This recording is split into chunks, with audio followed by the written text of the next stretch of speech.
Dear student, आज हम लोग एक नए टॉपिक की ओर बात करेंगे। सबसे पहले हम आज ये जानेंगे कि इंटरफेरेंस ऑफ लाइट होता क्या है। देखिए, इससे प्रीवियस वीडियो में हम डिस्कस किए थे phase difference and path difference पे, यानी कलांतर और पथांतर पर। और आज हम लोग डिस्कस करेंगे इंटरफेरेंस ऑफ लाइट पे। देखिए, सबसे पहले जान लीजिए कि कला संबद्ध स्रोत क्या है। कोहेरेंट सोर्स ऑफ लाइट कहता है कि प्रकाश के वैसे स्रोत जिनसे निकलने वाली प्रकाश तरंगों का आवृत्ति या तरंगदैर्घ्य बराबर कला संबद्ध स्रोत कहलाते हैं। ये जो कला संबद्ध स्रोत है, ये किसी प्राथमिक स्रोत से उत्पन्न किए जाते हैं। अब हम लोग डिस्कस करेंगे व्यतिकरण पर। व्यतिकरण क्या है?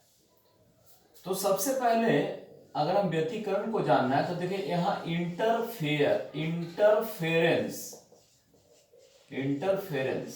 देखिए, यहां से वर्ड उठा लिया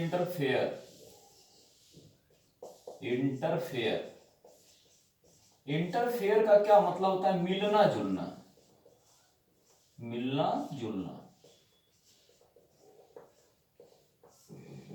तो मिलना जुलना किसका यहां है? देखिए, आज हम लोग जो पढ़ रहे हैं तो ये हाइगेंस का जो वेव थ्योरी है उसमें बताया गया कि लाइट इज वेव। तो हम लाइट को वेव नेचर को मानकर हम व्यतिकरण की घटना को स्टडी करते हैं। क्लियर है? अब आप समझने का प्रयास करेंगे। जैसे आप यहां दो तरंग ले लीजिए। आप दो तरंग ले लीजिए। कैसा तरंग लेना है आपको? समान आवृत्ति का तरंग लेना है। समान आवृत्ति का तरंग लेना है। किसी भी मीडियम में ले लीजिए, लेकिन आपको डायरेक्शन एक रखना है। तो ये जो दो तरंगे हैं, ये जिनकी आवृत्ति समान है, किसी माध्यम में एक ही दिशा में चलती है। तो चलने के क्रम में क्या होता है कि वो अपना मेल जोल करती है, अपना मेल जोल बढ़ाती है और आपस में वो मिलती है। तो मिलने के पश्चात जो घटना होती है वो कहलाता है हमारा मिलना जुलना, यानी इंटरफेरेंस की घटना होती है। अगर आप पारिभाषिक रूप में आप देखेंगे तो जब दो प्रकाश तरंगे जिनकी आवृत्ति समान हो किसी माध्यम में एक सरल रेखा पर चलकर अध्यारोपित होती है, तो अध्यारोपण के फलस्वरूप परिणामी प्रकाश तरंग की तीव्रता या तो अधिकतम होती है या तो न्यूनतम होती है। तो जब प्रकाश तरंग की तीव्रता अधिकतम होगा तो वहां माध्यम के उस बिंदु पर जो घटना होगी व्यतिकरण की, वो कहलाएगी हमारा संपोषी व्यतिकरण। और जब परिणामी प्रकाश की तीव्रता न्यूनतम होगी तो उस बिंदु पर जो व्यतिकरण उत्पन्न होगा वह होगा हमारा विनाशीकारी व्यतिकरण। क्लियर है? फिर से समझ लें। जब दो प्रकाश तरंगे जिनकी आवृत्ति बराबर हो किसी माध्यम में एक सरल रेखा पर चलकर अध्यारोपित होती है, तो माध्यम के जिस बिंदु पर परिणामी प्रकाश की तीव्रता अधिकतम होती है वहां संपोषी व्यतिकरण होता है, और माध्यम के जिस बिंदु पर परिणामी प्रकाश तरंग की तीव्रता न्यूनतम होती है वहां विनाशीकारी व्यतिकरण होता है। और इन दोनों का जो संयुक्त इफेक्ट है, यानी संपोषी व्यतिकरण बनाना या विनाशीकारी व्यतिकरण बनाना, तो वो घटना कहलाता है हमारा व्यतिकरण का। क्लियर है? अब आप इसको देखिए, समझने का कोशिश कीजिए। जैसे देखिए, ये एक आपका तरंग है, ये आपका एक तरंग है, ये देखिए आपका एक तरंग है, ये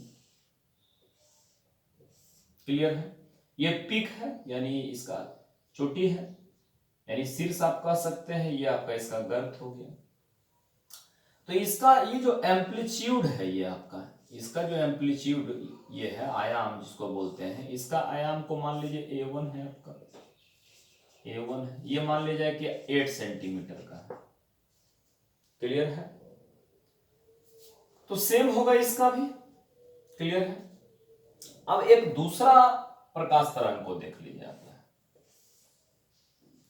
लेकिन ये कंडीशन क्या है कि दोनों प्रकाश तरंगों का आवृत्ति समान होना चाहिए।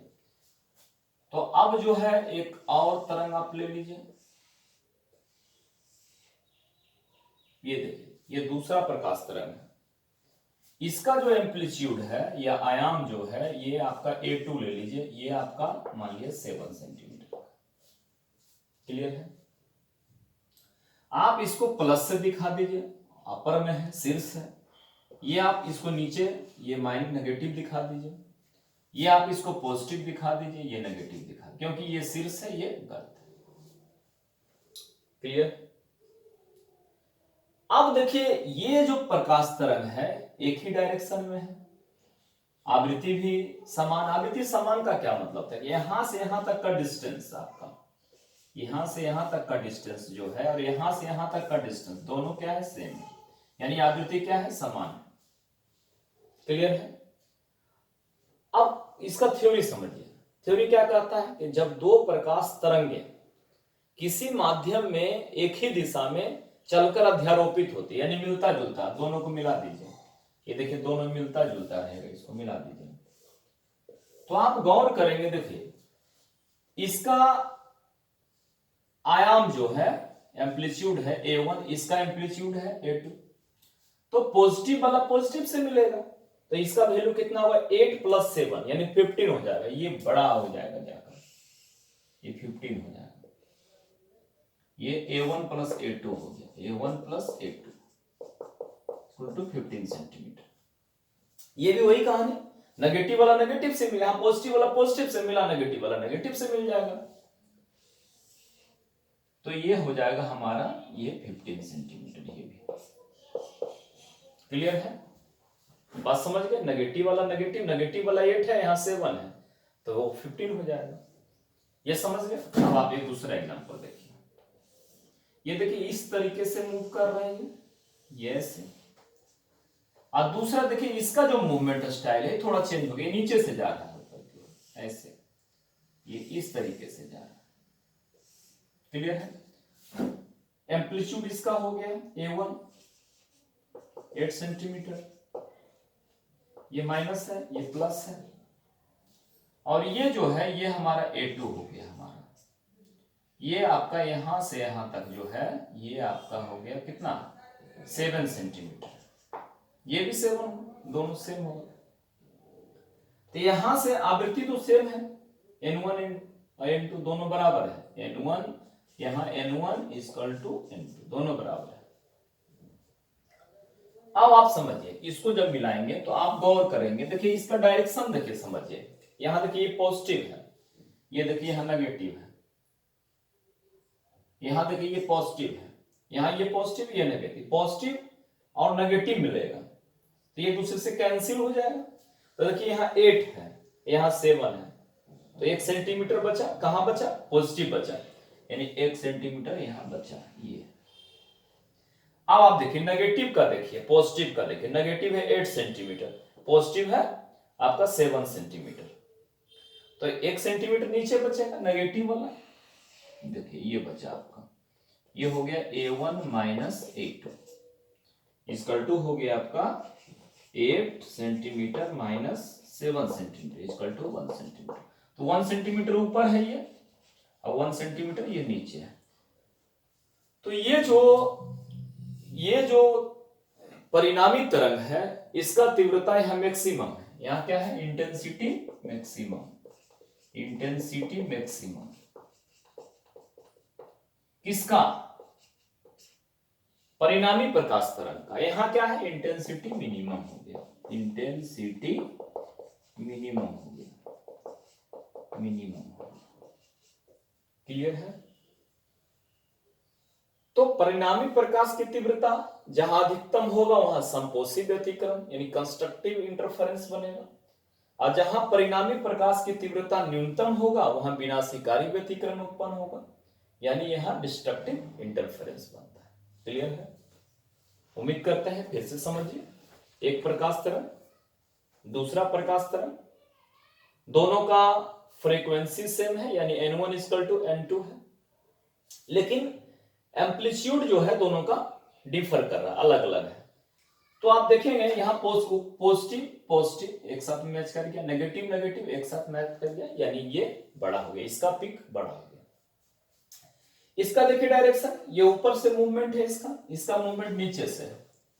तो आप देखेंगे इसका पॉजिटिव इसका नेगेटिव कैंसिल हो जाएगा, इसका नेगेटिव इसका पॉजिटिव कैंसिल होगा, तो इंटेंसिटी हमारा जो नया वेव बनेगा, जो परिणामी प्रकाश तरंग, उसका इंटेंसिटी मिनिमम हो जाएगा। यह हमारा विनाशकारी है।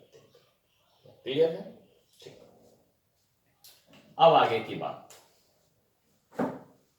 इसको हम, आप चाहे तो स्क्रीनशॉट ले लीजिए। अब इसको हम आगे देखते हैं। अब आप कुछ बातों को याद रख लें तो बेहतर होगा। देखिए होता क्या है, जब व्यतिकरण पढ़ते हैं तो व्यतिकरण का शर्त भी समझना पड़ेगा। व्यतिकरण की शर्तें क्या है? व्यतिकरण की शर्तें, व्यतिकरण की शर्तें, क्या क्या कंडीशंस नेसेसरी है, यानी कंडीशंस नेसेसरी फॉर इंटरफेरेंस। पहला आप जान लीजिए कि दोनों प्रकाश तरंगों का आवृत्ति क्या होना चाहिए? दोनों प्रकाश तरंगों का आवृत्ति समान होना चाहिए। पहला कंडीशन, फ्रीक्वेंसी बराबर होना चाहिए, आवृत्ति समान होना चाहिए, समान होना चाहिए, एक। दूसरा, दोनों प्रकाश तरंगों का तरंगदैर्घ्य बराबर होना चाहिए, बराबर होना चाहिए। अर्थात प्रकाश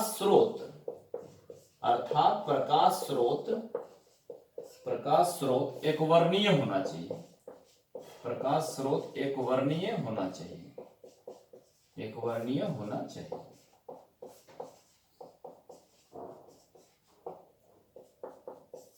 दोनों प्रकाश तरंगों का आयाम बराबर या बिल्कुल बराबर होना चाहिए। आयाम बराबर या लगभग बराबर कर दीजिए, लगभग बराबर होना चाहिए, लगभग बराबर होना चाहिए। थोड़ा सा डिफर हो सकता है। दोनों प्रकाश स्रोत कला संबद्ध यानी कोहेरेंट सोर्स ऑफ लाइट होना चाहिए। दोनों प्रकाश स्रोत कला संबद्ध स्रोत होने चाहिए।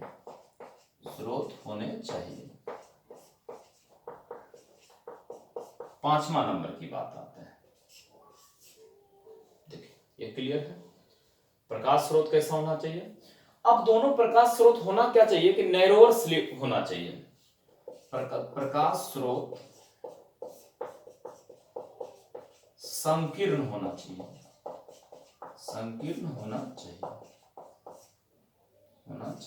दोनों प्रकाश स्रोत संकीर्ण होना चाहिए।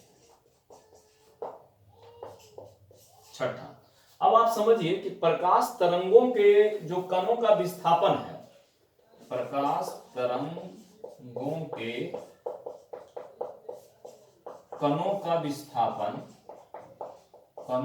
विस्थापन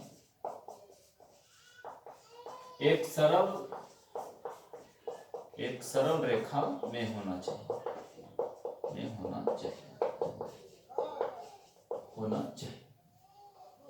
क्लियर? बात समझ गए होंगे क्या क्या कंडीशंस नेसेसरी है। फ्रीक्वेंसी इक्वल, वेवलेंथ इक्वल, यानी कैसा, लाइट सोर्स कैसा होना चाहिए? मोनोक्रोमेटिक होना चाहिए। दोनों प्रकाश तरंगों का आयाम बराबर होना चाहिए या तो लगभग बराबर होना चाहिए। दोनों प्रकाश स्रोत कला संबद्ध स्रोत होने चाहिए। दोनों प्रकाश स्रोत संकीर्ण होना चाहिए। एकदम नैरो स्लिट होना चाहिए जहां से प्रकाश एकदम पतला छिद्र से गुजरे। प्रकाश तरंगों के कणों का विस्थापन कहाँ होना चाहिए? एक सरल रेखा में होना चाहिए। तो ठीक है डियर स्टूडेंट, आप इसको स्टडी कीजिए, रिवाइज कीजिए, मजे से आगे बढ़िए। फिर हम नेक्स्ट वीडियो के साथ मिलते हैं।